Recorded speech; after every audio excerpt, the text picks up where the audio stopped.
Osrc News at 7, Ondo State Government unveils non-state actors of Impact Malaria Project, vows total elimination of disease.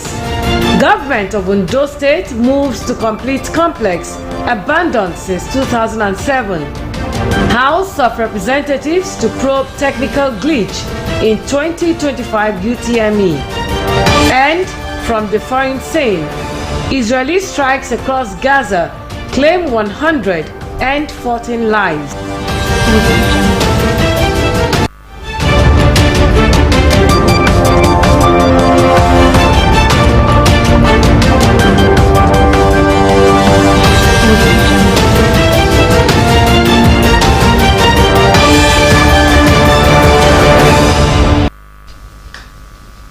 Good evening. Thank you for joining us on Osrc News at 7. My name is Oduayo Sawyer. The Ondo State government says malaria is a critical public health challenge and expressed its resolve to eliminate the disease. The special advisor to the governor on health, Professor Michael Semidele, spoke in Akure at the official unveiling of the Institute of Human Virology of Nigeria as non-state actors to the State Steering Committee on the Immunization Plus and Malaria Progress by accelerating coverage and transforming services impact project. Our correspondent Abidemi Akinrotoye reports that the event brought together stakeholders in the health sector alongside media professionals. The report is presented from our studio. According to 2024 World Health Organization WHO annual report, an estimated 263 million malaria cases and 597,000 deaths were recorded globally in 2023. Alarmingly, the report highlights that 1 in every 4 malaria cases and 1 in every 3 malaria deaths occurred in Nigeria, making it a significant contributor to the global burden of the disease. Speaking at the event, the special advisor to Ondo State Governor on Health, Professor Michael Semidele, emphasized the state government's commitment to eradicating malaria and other preventable diseases due to their socioeconomic implications. He disclosed that Nigeria accounts for 27% of global malaria cases, out of the 94% recorded in sub-Saharan Africa. This, he said, underscores the government's sustained investment in healthcare, including recruitment of health workers, restructuring of tertiary institutions, and equipping hospitals and health facilities. We have actually brought together a serious package that will be able to ensure that we change the current indices where we are having Nigeria occupying 27% of the global burden for malaria.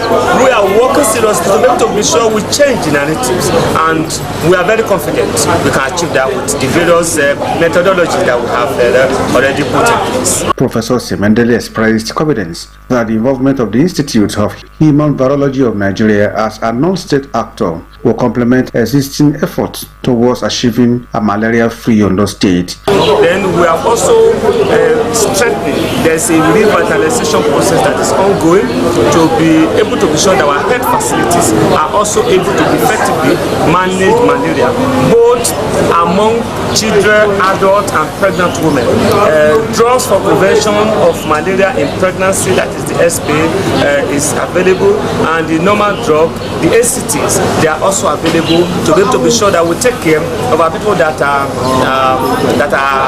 having malaria. Representing the head of non-state actors, Dr. Patrick Daku and Mr. Charles Olalekon, said the Institute focuses on delivery quality health services, capacity building, and research across West Africa. He assured that the agency is prepared to partner other stakeholders to ensure a healthier Ondo State. What the special advisor on health said in terms of us getting local content in solving issues with the delayed distribution and also monitoring that.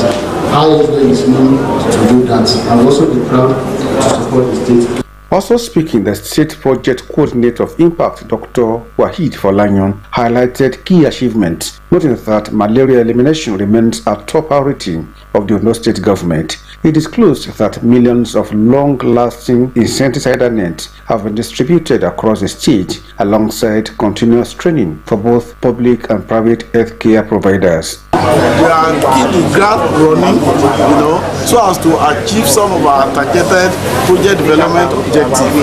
That under 5 children, all under 5 children in Ondo State must, with fever, must be attended to within 24 to 48 hours, with test devices, RDT. So when we confirm, we ensure that all of them that are confirmed positive for malaria must be reached with anti-malaria medicines, and we are not leaving our pregnant women out. Other speakers at the event emphasized that malaria remains a leading cause of hospital visits and admissions. They called for concerted effort by all stakeholders to tackle the disease and other preventable health conditions. After the unveiling ceremony, stakeholders visited the State Health Commodities Management Agency, where malaria commodities supplied by the non-state actor were inspected as part of ongoing effort to reduce the disease impact.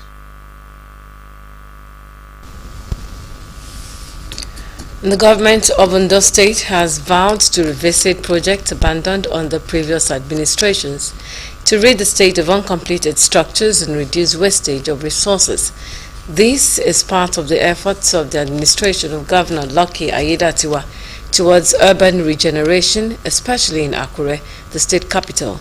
One of such projects identified is the proposed modern banquet complex project at Alagbaka, embarked upon by the administration of Dr. Olusegun Agagu 20 years ago, but which has been abandoned since 2007. Special advisor to the governor on infrastructure, Abiola Olawoye, who inspected the structure, said the government is reviewing the components of the contract awarded for its construction 20 years ago. Olawoye said the ongoing urban renewal development around the Alagbaka GRA has made it a necessity to revisit the project towards ensuring its completion and use. Already, the site is being cleared to make way for an integrity test on the structure. The Nigerian Institute of Electrical and Electronic Engineers (NIEEE) Akure chapter has commended Osrc Media Group for its remarkable achievement in sustaining a steady power supply and stable transmission across its stations. During a visit to the media group's headquarters, NIEEE leadership praised the development, noting that it has significantly improved the reach of its stations within and beyond Ondo State. Omoriola Ngbeji reports that the Director General and Chief Executive Officer of the media group also received an invitation to be honored with a merit award at the association's upcoming state conference. The report. For years, Osrc TV, Orange 94.5 FM, and Sunshine 96.5 FM and Lalaye grappled with poor transmission occasioned by erratic power supply and inadequate equipment, earning the nickname Osrc Pano Pano. However, the narrative has begun to change with the current leadership of its Director General, Kenneth Odushola Stevenson. Confirming this development, members of the Nigerian Institute of Electrical and Electronic Engineers, Akure chapter, led by Adeyemi Adedokun, applauded the media group for its balanced reportage and efforts to reach audiences at the grassroots. Mr. Adedokun noted that some of the association's members are part of the technical team at the stations, giving them first-hand knowledge of past challenges. He commended the proactive efforts of the current administration in restoring the media group's lost glory and called for continued collaboration to deliver quality service to the people. Commend Osrc. Now you have stable electricity supply, and then you are a partner that make things, make the public to understand what the government is doing and other organization. So your news is balanced, and then your equipment is superb. So we want to commend the management and the entire team for doing a good job, because without them, the public will not know what is happening in the society. I follow SRC, some of their campaign on some issues in the society is very educative, and when you talk of entertainment also, SRC is there. So we want to commend SRC for really doing a good job. In his response, Mr. Udushola Stevenson emphasized the importance of engineering in broadcast operations, describing engineers as the engine room of any media outfit. Me, I know that almost everyone here will respect engineers, and without engineers we cannot even be on air. So like I said, your task is enormous. He assured the Association of Sustained Cooperation and praised their members working in the media group for their professionalism. But I would like to say a very big thank you, and then you are doing a good job. All your engineers here, they are doing a good job, to be honest. They are able to keep us alive for at least a number of hours on a daily basis without interruption. I think right now, without patronizing, and I think that when we were trying to get electricity, I had to tell Engineer Ayika Mlawu and the team to make sure that we get report every day, because we had 30 days ultimatum as a deadline to get the electricity, and we achieved it. And the team, they had to be supervising how the poles are to be erected, trying to the stringing of the things on a daily basis. We were getting report, and that's engineering. You know, it has to be precision, otherwise you can kill it. You can have everybody, be electrocuted in this building. It is not easy for a place that hasn't got light for so many years, and you want to now put electricity into the place.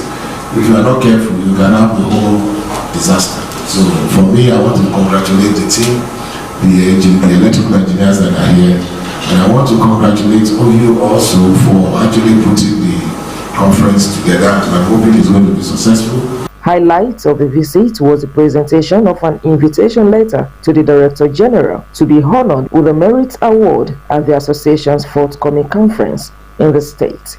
Omoyola Nwiji, Osrc News. The National Orientation Agency, NOA, has warned corps members posted to Ondo State against get-rich-quick schemes and focus on personal development, integrity, and national service, in line with Nigeria's core values. Ondo State Director James Adekunle, during a lecture delivered to Batch A Stream 1 corps members at the NYSC Permanent Orientation Camp in Ikare Akoko, warned against the dangers of chasing wealth through dishonest means, said integrity, hard work, and patriotism remain the bedrock of a strong and united Nigeria. He charged corps members to resist leaders who seek to manipulate them and protect the nation's values and future. He encouraged the corps members to engage in entrepreneurship towards earning a means of livelihood and also contribute to national development, adding that the National Orientation Agency is committed to value reorientation and civic responsibility for national growth.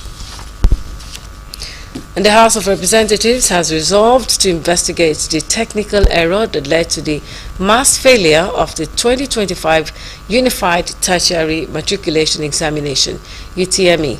The resolution followed the adoption of a motion of urgent public importance sponsored by Adewale Adebayo from Osun State. Moving the motion in plenary, Adebayo noted that many candidates and their families endured long-distance travels to examination centers only to face unexpected failures. Speaker of the House, Tajuddin Abbas, further urged the federal government to establish computer-based test centers in all local government areas across the country to ease access to examination centers.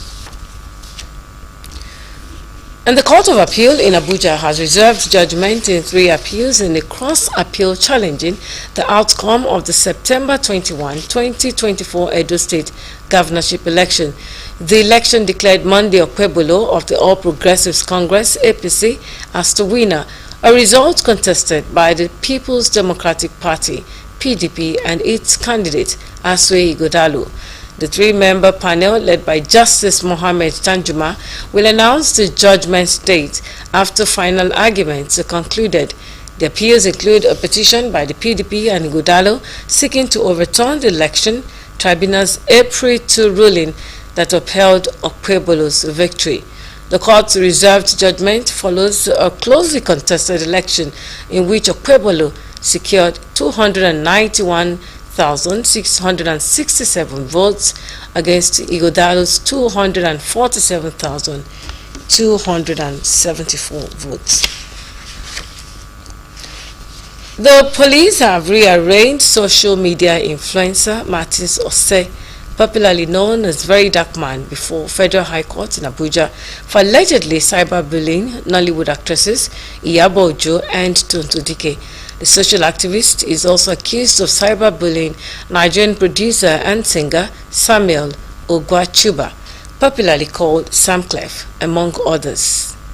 Very Dark Man was rearranged before Justice Musa Liman on a 5-count charge to which he pleaded not guilty. His counsel, Deji Adeyanju, requested that Very Dark Man be allowed to remain on the bail conditions previously granted by Justice Olajuwon, a request which police counsel Victor Okoye did not oppose. Justice Liman upheld the earlier bail terms and adjourned the matter until July 24, 2025 for trial. Still ahead on the news, federal state governments partner to strengthen national security. Please do stay with us.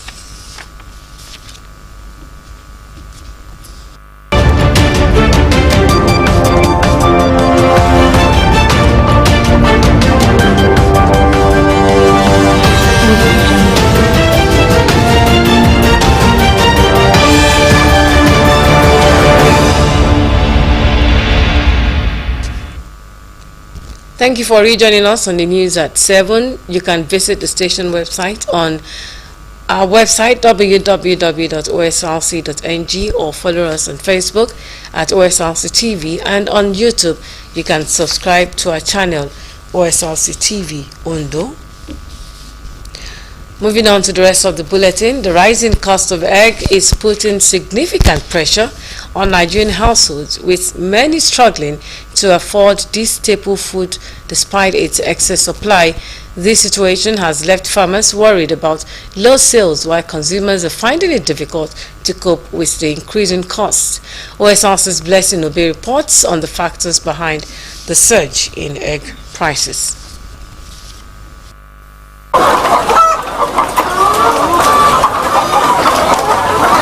Eggs, once a protein-rich, affordable staple for many Nigerians, are now becoming increasingly out of reach. Egg has a lot of protein, a lot of benefit to our body.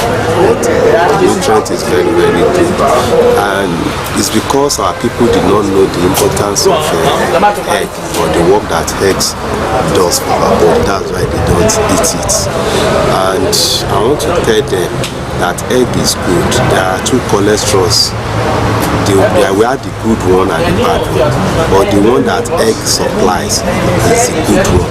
Despite a glut in several markets, prices continue to rise, raising questions about the discontent between supply and cost. These birds are laying more than 100 eggs daily, enough to meet demands and more. But despite the surplus, the prices of eggs remain high, raising questions about what's driving the cost. As of April 2025, a crate of eggs sells for between 5,000 and 6,000 naira, almost double the 2,800 to 3,000 naira range seen in 2024. According to egg farmers, the rising cost of chicken feed is a major driver behind the persistent high prices despite the surplus. The reason why we are experiencing egg glut in the sector today is not far-fetched. It boils down to the reduction in purchasing power. A long way is affecting the farmers. Farms are dying, you know, the poultry farmers are recording losses at will, inability to feed the birds we are having in the farm as we speak. Unlike when the feeds are very cheap, we're buying the feed. I could remember, vividly recollect with nostalgia, when I started poultry farming in year 2011, I was producing a bag of feed at the rate of 2,700. But as we speak today, the 25 kg, same 25 kg, ranging from 20,000, 22 to 23,000. The impact is being felt across the board, from wholesalers to retailers and everyday consumers. And many people say that even though if we ask them to come and pack them to their shops, they say that when the eggs live for 2 to 3 weeks, that it gets spoiled in their shop because there's no customer to come and buy it due to the cost. Compared to before, it's definitely not the same because of the increments in right from the chicken feeds to transportation to, like you can see now, we're using a car to display this, and to come here from our house, it costs us fuel. We go to pick this from the farm, then we sell it at wholesale price. So it's definitely like different from what we experienced before. Before now, eggs were cheap. You could get, I think, even there was a time we were still buying eggs for like 2,005 per crate. But now, a big crate of egg will start from like 6,000 naira to 5,000 naira. Many of whom are voicing their frustration with an abundance of eggs but no relief in prices. Stakeholders are calling for stronger regulation and better support for the agricultural sector. As food prices continue to soar, including those of eggs, the big question remains: what can be done to make essential foods more affordable for all? Blessing Obi, Osrc News. In other news, President Bola Tinubu has approved the establishment and deployment of armed forest guards across the country as part of a bold move to reclaim Nigeria's vast forest lands from criminal elements and strengthen national security. The initiative, unveiled by Special Advisor to the President on Media and Public Communication, Sunday Dari, seeks to drive terrorists, kidnappers, and other criminal gangs out of Nigeria's forest zones, which have become notorious hideouts in recent years. Dari said the new Forest Guard Corps would be professionally trained and fully armed, with recruitment to be jointly undertaken by federal and state governments. The implementation will be coordinated by the Office of the National Security Advisor and the Federal Ministry of Environment in what Dari described as a multi-layered security and environmental protection initiative. Thousands of young Nigerians are expected to be engaged under the program, which aligns with the administration's push to tackle unemployment while restoring peace to Nigeria's rural and urban communities. Delta State Police Command has arrested over 8 suspected kidnappers and recovered 4 million naira ransom from them, parading the suspects at the police headquarters in Asaba. The Delta State capital, Commissioner of Police Abaniwanda Olufemi, said the command is tackling the menace of kidnapping with all available resources to ensure the arrest and prosecution of the hoodlums disturbing the peace in Delta State. He revealed that the suspects belonged to a gang of 5 and were allegedly responsible for the kidnapping of a lady at Uheli in a house, held her captive for 4 days, and collected a ransom of 4 million.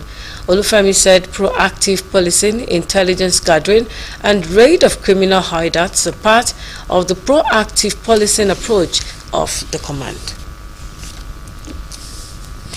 The Economic Community of West African States, ECOWAS Court, has ordered the federal government of Nigeria to release the Nigerian businessman Moses Abiodun, who has been in detention since 2009 without trial.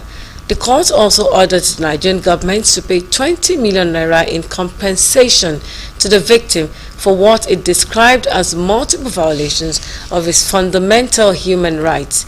Abiodun had filed the suit alleging that he was arrested by operatives of the Special Anti-Robbery Squad (SARS) police unit in November 2008. The Nigerian government, in its submission before the ECOWAS court, however, denied the allegations and questioned the authenticity of the remand warrant presented by the applicant, challenging the admissibility of the case. Delivering judgments, the court held that the prolonged detention of the applicant constituted a grave violation of his rights to liberty, which infringed his rights to freedom of movement as guaranteed under Article 12 of both the African Charter and the International Covenant on Civil and Political Rights. Moving on to the foreign scene, at least 114 Palestinians have been killed in Israeli airstrikes across the Gaza Strip since dawn. Health officials and rescuers say 56 people, including women and children, were killed when homes and tenants sheltering displaced families were bombed overnight in the southern city of Khan Yunis. The Israeli military said it struck Hamas and Palestinian Islamic Jihad fighters in southern Gaza. The Hamas-run civil defense agency also reported deadly strikes in the northern town of Jabalia, including an attack on a health clinic and prayer hall in Jabalia refugee camp that it said killed 13 people.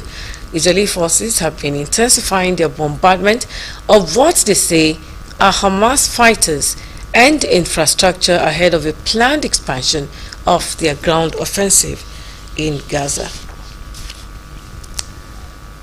Border villages in Indian-administered Kashmir are suffering after the worst cross-border violence in decades. Leaving over 60 dead in clashes between Indian and Pakistani forces, the violence was triggered by an April attack on tourists in Kashmir that killed 26 civilians. India blames Pakistan-based militant groups for the attack, which Pakistan denies following the incident. India launched airstrikes on alleged terrorist camps in Pakistan, and Pakistan administered Kashmir, killing civilians and military personnel on both sides. Pakistan reported 51 deaths, including civilians and soldiers, while India reported at least 21 fatalities.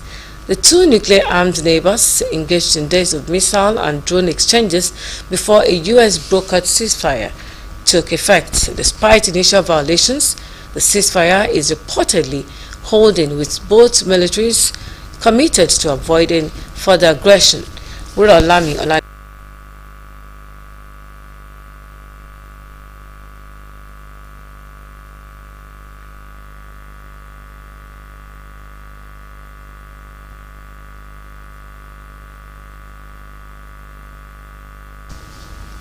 And with our report, we've come to the end of the news at 7. But before we go, another look at the major stories. Governor Lucky Aiyedatiwa's government has unveiled the non-state actors of the Impact Malaria Project.